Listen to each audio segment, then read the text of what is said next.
తప్పు చేసి దబాయిస్తే అది నిజమవుతుందని చంద్రబాబు నాయుడు అనుకుంటే అది ఆయన భ్రమే. జనాన్ని మాయ చేసినట్టు శ్రీవారిని మోసం చేయాలంటే కుదరదన్న విషయం చంద్రబాబు నాయుడు తెలుసుకోవాలి. నిన్న జగన్ గారు తన తిరుమల పర్యటన మీద స్పష్టంగా ప్రెస్ మీట్ పెట్టడం జరిగింది. అయినా దాన్ని ఒప్పుకోకుండా చంద్రబాబు నాయుడు తప్పుల మీద తప్పులు చేస్తూ మళ్లీ మాట్లాడతాడు.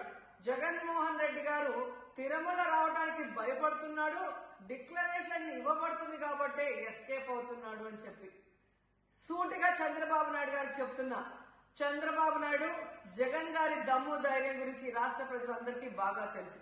నిన్న కూడా ఆయన భయపడేవాడైతే అంత స్పష్టంగా ప్రెస్ మీట్ పెట్టి ఏ విధంగా తన మతం మానవత్వం, తను ఏ విధంగా బైబిల్ చదువుతారు, బయటకు వచ్చినప్పుడు హిందువుల మనోభిప్రాయాల్ని గౌరవించి గుళ్లకు వచ్చి పూజలు చేస్తారు, అలాగే మసీదులకు వెళ్లి ఎలా పూజలు చేస్తారు, అలాగే సిక్కుల్ని గౌరవించి ఎలా వాళ్ళ పూజలు చేస్తారో చెప్పడం జరిగింది.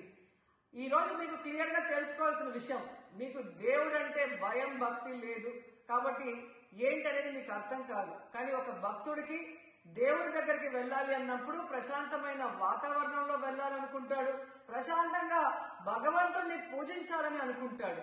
కానీ ఈ రోజు మీరు జగన్మోహన్ రెడ్డి గారు తిరుమలకు వస్తారని అనౌన్స్ చేసిన దగ్గర నుంచి బీజేపీలో కొందరు, జనసేన, తెలుగుదేశం పార్టీ ఎలా అలజడి సృష్టిస్తున్నారో అందరూ కూడా గమనిస్తున్నారు. ఏ విధంగా అలిపిరి దగ్గర మేము అటాక్ చేస్తాం, అడ్డుకుంటామని చెప్పటం, అలాగే వైఎస్ఆర్ కాంగ్రెస్ పార్టీ నాయకులందరికీ, కార్యకర్తలందరికీ నోటీసులు ఇచ్చి జగన్మోహన్ రెడ్డి గారి పర్యటనకి పర్మిషన్ లేదు కాబట్టి ఎవరొచ్చినా అరెస్ట్ చేస్తామన్నట్టుగా భయభ్రాంతులకు మీరు ఎలా గురి చేశారు. అండ్ ఈరోజు కుల రాజకీయాలు చేసి రాష్ట్రాన్ని భ్రష్టు పట్టించడమే కాకుండా మత రాజకీయాలు కూడా మీరు ఎలా చేస్తున్నారో అందరూ కూడా గమనిస్తున్నారు. ఇలాంటి వాతావరణంలో దర్శనం చేసుకోలేము కాబట్టే జగన్మోహన్ రెడ్డి గారు ఏ విధంగా ఆ తిరుమల ట్రిప్ ని క్యాన్సిల్ చేసి తన అభిప్రాయాల్ని ప్రెస్ ద్వారా ప్రజలకి తెలియజేయడం జరిగింది. సో నిజమైన భక్తుడు జగన్మోహన్ రెడ్డి గారు ఎప్పుడైనా మళ్లీ వెళ్లి వెంకటేశ్వర స్వామిని దర్శించుకోగలరు.